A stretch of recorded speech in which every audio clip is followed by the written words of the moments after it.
Hello friends, मैं सुनील शर्मा और आप सभी का एमबीबीएस बायोलॉजी क्लासेस में स्वागत है। चलिए आज जैक बोर्ड के 2019 के जो है बायोलॉजी के क्वेश्चन को सॉल्व करते हैं, जो 2019 में पूछा गया है सवाल उसी को। चलिए तो हम लोग बात कर रहे हैं 2019 में पूछा गया सवाल। तो इसमें हम सबसे पहले बॉटनी का बात करेंगे, फिर जूलॉजी का। चलिए तो आपको बता दें, बॉटनी में 5 क्वेश्चन रहते हैं और जूलॉजी में 5 क्वेश्चन। ठीक है, मतलब टोटल 10 ऑब्जेक्टिव रहे। ठीक है, ये क्वेश्चन है 1 नंबर। चलिए पहला सवाल में क्या कहते हैं आपको बॉटनी में कि मक्का में पर परागन होता है। जैसा कि आपको पहले भी बता चुके थे, मतलब आप पिछले वीडियो में देख चुके हैं कि मक्का में जो पर परागन की जो क्रिया होती है वो वायु के द्वारा परागन को एनिमोफिली कहते हैं। तो आपको इसमें ऑप्शन दिया है कीट परागन के द्वारा, ऑप्शन बी में जंतु परागन, ऑप्शन सी दिया पक्षी परागन के लिए, ऑप्शन डी में दिया वायु परागन के जरिए, है ना। तो क्वेश्चन नंबर 1 का क्या हो जाएगा, 1 का डी नंबर, मतलब वायु परागन के द्वारा। ठीक है, अब क्वेश्चन नंबर 2 का बात कर रहे हैं, जरा ध्यान दीजिएगा।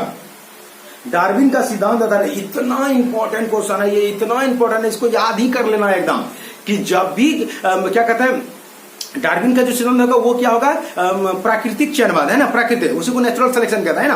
वो याद कर लीजिए कि डार्विन ने जो सिद्धांत दिया वो क्या प्राकृतिक चयनवाद का बात कर रहे हैं। वही कह रहा है कि डार्विन का सिद्धांत आधारित है। कहता है क्या, डार्विन का सिद्धांत आधारित है तो सीधा कुछ नहीं, प्राकृतिक चयन पर, बस कुछ नहीं हो। तो 2 नंबर का जो आंसर हो जाएगा वो ए नंबर, 2 का ए, प्राकृतिक चयन द्वारा, है ना, प्राकृतिक चयन पर होता है। हम याद कर लीजिए इनको, 2 नंबर बहुत बार इनको पूछा गया है। क्वेश्चन नंबर 3 का बात कर रहे हैं, कहते हैं बैसिलस थ्रुनजिएंसिस द्वारा कौन सा विषाक्त प्रोटीन उत्पन्न करते हैं। जैसा कि आप लोग पिछले वीडियो में बता चुके हैं कि ये जो बैसिलस थ्रुनजिएंसिस, जो इसको शॉर्ट में बीटी कहते हैं, दुनिया का पहला बायोपेस्टिसाइड है। इससे एक प्रोटीन निकलता है, एक टॉक्सिन निकलता है, एक जहर निकलता है, उसी का नाम है क्राइप प्रोटीन। क्या नाम है उसका, क्राइप प्रोटीन। तो क्वेश्चन नंबर 3 का आंसर क्या होगा, क्राइप प्रोटीन, जो कि ऑप्शन नंबर सी होगा, ऑप्शन नंबर सी, इसी में है क्राइप प्रोटीन। चलिए अब क्वेश्चन नंबर आपको 4 का बात करें तो क्वेश्चन नंबर 4 में क्या कहता है, कान्हा राष्ट्रीय उद्यान कहाँ अवस्थित है। याद रखिएगा, मध्य प्रदेश में।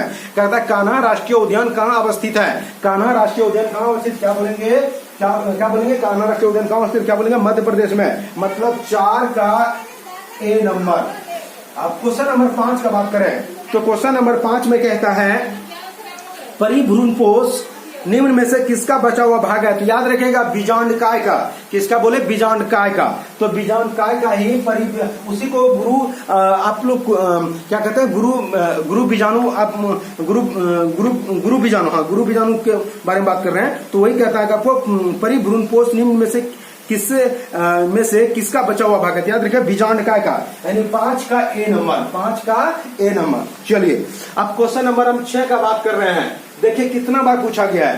कहता है फिर क्वेश्चन नंबर 4, प्राकृतिक चयन का सिद्धांत, कमाल का बात है ना। अभी तुरंत जस्ट ऊपर में पूछा गया था, फिर पूछ दिया है कि प्राकृतिक चयन का सिद्धांत किसने दिया था। तो प्राकृतिक चयन सिद्धांत किसने, डार्विन ने। अभी तुरंत आपको ऊपर में पढ़ा, अभी तुरंत आप लोगों ने डार्विन का सिद्धांत आ रही। देखिए प्राकृतिक चयन बात पर ठीक वही क्वेश्चन रिपीट करते उलट के कि प्राकृतिक चयन का सिद्धांत किसने दिया, तो किसने, डार्विन ने। उसी का पूरा नाम है चार्ल्स डार्विन। तो हो गया 6 का बी नंबर, 6 का क्या हो जाएगा, बी नंबर। अब क्वेश्चन नंबर आप 7 का बात करें तो क्वेश्चन नंबर 7 में कहता है कि स्वपरागन रोकने हेतु, याद रखिएगा कि स्वपरागन को रोकने हेतु परागकोश को काट कर हटाने की क्रिया को क्या कहता है। कहता है क्या, स्वपरागन को रोकने के लिए, आप पर परागन की क्रिया को होने देने के लिए, है ना, तो परागकोश को हटा दिया जाता है। तो परागकोश को हटा देना क्या कहलाता है, तो आपको बता दिया, परिभाषा याद रख लीजिएगा, है ना, कि स्वपरागन की क्रिया को नहीं होने के लिए, है ना, स्वपरागन यानी कि स्वपरागन की क्रिया को संपन्न नहीं होने के लिए द्विलिंगी पुष्प के परागकोश को हटा देने की क्रिया को विपुंसन कहते हैं। क्या कहते हैं उसे, बोलो, विपुंसन। क्या कहते हैं उसे, विपुंसन। तो वही क्या गया है कि स्वपरागन रोकने हेतु परागकोश को हटाने की क्रिया को क्या कहते हैं, क्या बोलेंगे, विपुंसन कहते हैं। क्या कहते हैं इसको, विपुंसन। तो 7 का हो जाएगा बी नंबर, 7 का बी नंबर, विपुंसन। 8 नंबर क्वेश्चन मार्क में क्या कहता है, भोपाल गैस त्रासदी किस गैस से संबंधित है। ये आपको समझना पड़ेगा, बहुत इंपॉर्टेंट है। स्टूडेंट गलती कर जाता है और ये बहुत इंपॉर्टेंट है। कहता है कि भोपाल गैस त्रासदी किस गैस से संबंधित है। तो याद रखिएगा वो मिथाइल आइसोसाइनेट, ध्यान दीजिएगा क्या है, मिथाइल आइसोसाइनेट, ये है, ये आप याद रख लीजिए, मिथाइल आइसोसाइनेट, इसी को MIC बोलते हैं यहां शॉर्ट में, मिथाइल आइसोसाइनेट है ना, साइनेट। अब यहां पर क्या क्या ये मतलब इस बार एग्जाम में जो पूछा, मतलब जो पूछा गया 2019 में, इसमें ऐसा ऑप्शन दे दिया बच्चा को जो मिलता जुलता है, तो ऐसे में फंस जाएगा। तो एक ऑप्शन दिया मिथाइल आइसोसाइनाइड, ये ऑप्शन दे दिया जो कि बहुत मिलता जुलता है, मिथाइल आइसोसाइनाइड। अब ये देख के बच्चा फंस जाएगा, क्योंकि इधर मिथाइल आइसोसाइनेट, इधर मिथाइल आइसोसाइनाइड, तो कंफ्यूजन हो जाएगा। तो याद रखिएगा मिथाइल आइसोसाइनेट, याद रखना है कि वही कह रहा है कि भोपाल गैस त्रासदी किस गैस से संबंधित है, याद रखिएगा मिथाइल आइसोसाइनेट से, किससे, मिथाइल आइसोसाइनेट से जो है ये संबंधित है, इसी को कहते हैं MIC। आपको बता दें ये जो भोपाल गैस त्रासदी हुआ था, इसमें आप तकरीबन जो आपको बुक में मिलेगा लिखा हुआ 2000, लेकिन आगे कितना मरा इसका गिनती नहीं है ना, 2000 व्यक्तियों जो है वो ये जहरीली गैस है, जिनके मिथाइल आइसोसाइनेट, ये जहरीली गैस है जिनसे क्या हो गया, पूरा फैक्ट्री में फैल गया, और जिनके वजह से दम घुट कर, मतलब जो है श्वास नहीं ले पाने के कारण उसकी मृत्यु, जिस तरह भी कोरोना के टाइम में श्वास नहीं ले पाने के कारण मर जाता है, ठीक उसी प्रकार जो है वो मिथाइल आइसोसाइनेट की वजह से जो है वो श्वास नहीं ले पाने के कारण उनकी मौत हो गई। चलिए, तो आपका 8 नंबर का हो जाएगा ए नंबर, तो 8 का जो ऑप्शन होगा वो ए। चलिए, अब आप लोगों को ले चलते हैं अगला क्वेश्चन, क्या कहते हैं 9 नंबर में, क्वेश्चन नंबर 9 का अब हम बात करें थोड़ा। तो क्वेश्चन नंबर 9 में क्या कहते हैं, गुलाबास, गुलाबास को ही गुलाबास जो है इसी को मिराबिलिस जलापा कहते हैं, गुलाबास को ही मिराबिलिस जलापा कहते हैं, ठीक है। तो कहते हैं गुलाबास में पुष्प का रंग गुलाबी किस वंशागति का उदाहरण है। आपको हम बता दें गुलाबास का जो पुष्प का रंग गुलाबी होता है, ये इनकम्प्लीट डोमिनेंस का सूचक है, मतलब क्या, अपूर्ण प्रभाविता का सूचक है, समझ रहे ना।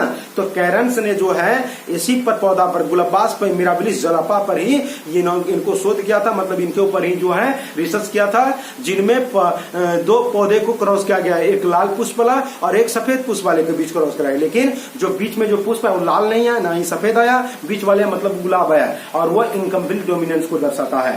तो इसका ऑप्शन नंबर 9 का ए नंबर हो जाएगा, 9 का ए नंबर, ठीक है। चलिए, अब क्वेश्चन नंबर हम लोग 10 का बात कर रहे हैं। तो क्वेश्चन नंबर 10 में कहता है संपीड़ित प्राकृतिक गैस कौन है। Number A propane, option B ethane, option C methane, option D butane. तो आपको बता दें संपीड़ित प्राकृतिक नेचुरल सीएनजी है ना, सीएनजी जिसको बोलते हैं, तो कहते हैं संपीड़ित प्राकृतिक गैस जो है वो कौन हो जाएगा, तो मीथेन हो जाएगा। तो 10 का सी नंबर, 10 का सी नंबर। चलिए, आप लोगों का जो बॉटनी के जो क्वेश्चंस है वो हम आपका सॉल्व कर दिए हैं, बॉटनी के सॉल्व हो चुके हैं। अब हम लोग बात करेंगे जूलॉजी का। चलिए, अब हम आप लोगों से बात करेंगे किसका, जूलॉजी का। तो बॉटनी का जो क्वेश्चंस है वो सॉल्व हो चुका है, वो अब कंप्लीट हो चुका है। अब हम लोग बात करेंगे जूलॉजी का। तो यदि जो नए बच्चे हैं वो चैनल को सब्सक्राइब कर दीजिए, लाइक कर दीजिए, अगर क्वेश्चन में दिक्कत है तो आप कमेंट कर सकते हैं, ठीक है। और तो चलिए, अब आगे हम आप लोगों से बात करेंगे जूलॉजी का।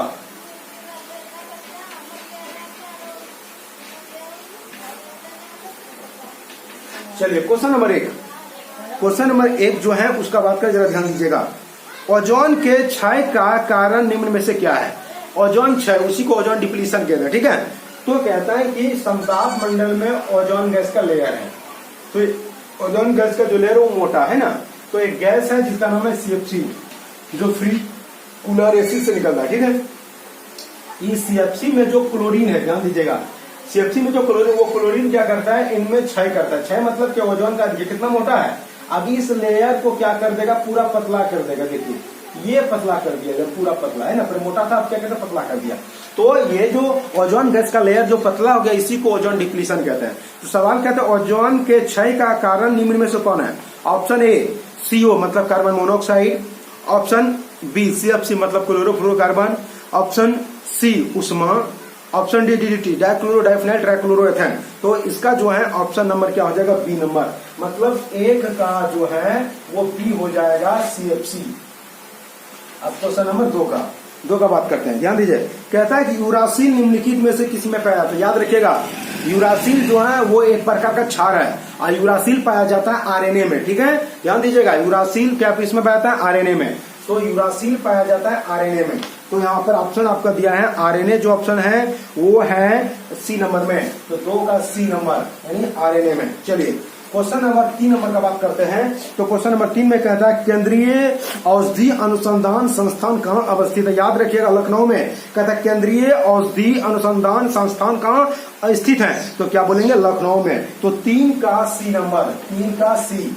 अब क्वेश्चन नंबर 4 का बात करें तो क्वेश्चन नंबर 4 में कहता है कि निम्नलिखित में से कौन सा प्रतिरक्षी नव स्तन या खीस में पाया जाता है। याद रखिएगा ये बहुत इंपॉर्टेंट है। कहता है कि मां के दूध में कौन सा एंटीबॉडी पाई जाती है। याद रखिएगा उसी को मां के जो दूध जो शुरुआती दौर में जो दूध निकलता है उसी को क्या कहा जाता है, नव स्तनीय, या तो फिर उसी को खीस कहते हैं, खीस। तो वही कह रहा है कि निम्नलिखित में से कौन सा प्रतिरक्षी नव स्तनीय या खीस में पाया जाता है, तो उसी का नाम है इम्यूनोग्लोब्यूलिन ए, मतलब एंटीबॉडीज ए। तो 4 का जो है हो जाएगा डी नंबर, इसमें है IgA मतलब इम्यूनोग्लोब्यूलिन ए मतलब एंटीबॉडीज ए। ठीक है, चलिए अब जो है क्वेश्चन नंबर हम 5 का बात कर रहे हैं, बहुत इंपॉर्टेंट है। कहता अस्तित्व के लिए संघर्ष, देखिए क्वेश्चन को फिर रिपीट कर दिया। कहता अस्तित्व के लिए संघर्ष सिद्धांत प्राकृतिक चयन सिद्धांत किसने दिया था। कि देखिए आपको पहले भी बोले इतना ये इंपॉर्टेंट है, इसको रिपीट किया बहुत आज, मतलब 19 में ही इसको 3 बार पूछा, 3वां बार क्वेश्चन ही पूछा गया।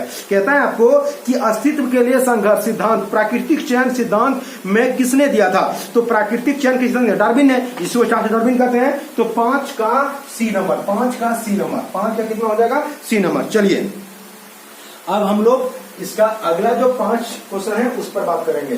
तो 6ठा नंबर क्वेश्चन क्या है उसको जरा ध्यान दीजिएगा। 6ठा नंबर क्वेश्चन कहता है मार्गन का प्रयोग किस पर किया गया था। याद कीजिएगा ये फ्रूट फ्लाई, मार्गन ने जो अपना प्रयोग किया था उसी को मार्गन का प्रयोग कहते हैं। ठीक है, तो कहता मार्गन का प्रयोग किस पर था, तो बोलेंगे फ्रूट फ्लाई पर, उसी को ड्रोसोफिला कहते हैं। तो 6 नंबर का बी, 6 का कितना हो जाएगा बी, 6 का बी। ठीक है, आप क्वेश्चन नंबर 7 का बात कर रहे हैं। क्वेश्चन नंबर 7 में कहते हैं एंडोन्यूक्लियस एंजाइम एक डीएनए श्रृंखला में, याद रखिएगा एंडोन्यूक्लियस एंजाइम आपको बताया है कि एंडोन्यूक्लियस एंजाइम डीएनए को काटने का काम करता है। ठीक है, तो कहां पर, तो खास स्थान पर, मतलब एक विशेष स्थान पर काटने का काम करता है। तो कहता है एंडोन्यूक्लियस एंजाइम एक डीएनए श्रृंखला में एक खास जगह काटता है। ऑप्शन बी डीएनए श्रृंखला को द्विगुणित करता है। ऑप्शन सी डीएनए रज्जु के घूर्णन को खोलता है। ऑप्शन डी क्या कहता है लैंगिक टुकड़ों को जोड़ता है। जैसा कि आपको बता दिए थे कि एंडोन्यूक्लियस एंजाइम जो है वह डीएनए के खास स्थान को काटने का काम करता है, मतलब ऑप्शन नंबर ए। तो 7 का ए नंबर हो जाएगा। ठीक है, चलिए अब क्वेश्चन नंबर हम लोग 8 का बात करते हैं। तो क्वेश्चन नंबर 8 में कहता है कि विपरीत गुणों के जोड़े निर्धारित करने वाले जीन क्या कहलाता है। कहता है विपरीत गुणों के जोड़े निर्धारित करने वाले जीन क्या कहलाता है, तो उसी को कहते हैं विषम युग्मजीन। याद रखिएगा ये बहुत इंपॉर्टेंट है। कहता है कि विपरीत गुणों के जोड़े निर्धारित करने वाले जीन को क्या कहते हैं, तो उसी को कहते हैं विषम युग्मजीन, यानी 8 का ए नंबर हो जाएगा, 8 का ए। अब क्वेश्चन नंबर हम लोग 9 का बात कर रहे हैं। कहते हैं मधुमक्खियों में लिंग निर्धारण और विकास कैसे होता है। याद रखिएगा ये क्या कहते हैं मधुमक्खी हो गया, और एक शब्द में आप लोग बिरनी समझते हैं, इन सब में अनिषेक जनन होता है। मतलब अनिषेक जनन मतलब क्या होता है, इसमें उन्होंने जो अंडा देता है डायरेक्ट दिया तो वो अंडा से हो जाएगा, बिना निषेचन, इसमें निषेचन नहीं होता है, इसलिए इसे अनिषेक जनन कहते हैं, यानी क्या पार्थेनोजेनेसिस। तो 9 नंबर का ए नंबर होगा, 9 का ए। अब क्वेश्चन नंबर हम लोग अब 10 का बात करते हैं। तो जूलॉजी का 10 नंबर क्वेश्चन कहता है मेंडल द्विसंकर अनुपात। जैसे कि मेंडल एक संकर अनुपात बोले थे आपको कि 3:1 है ना, अब मेंडल द्विसंकर अनुपात जो है वो क्या है, तो इसमें बोलेंगे 9:3:3:1, मतलब क्या हो गया 10 का सी नंबर, 10 का सी। ये मेंडल का द्विसंकर अनुपात है। मेंडल का द्विसंकर अनुपात क्या है, तो 9:3:3:1। चलिए ठीक है, धन्यवाद आप सभी को। और आप लोगों को बता दें जो चैनल को सब्सक्राइब नहीं किए चैनल को सब्सक्राइब कर दीजिए, लाइक कर दीजिए, क्वेश्चन में अगर दिक्कत है तो कमेंट कीजिए और शेयर कीजिए। चलिए धन्यवाद।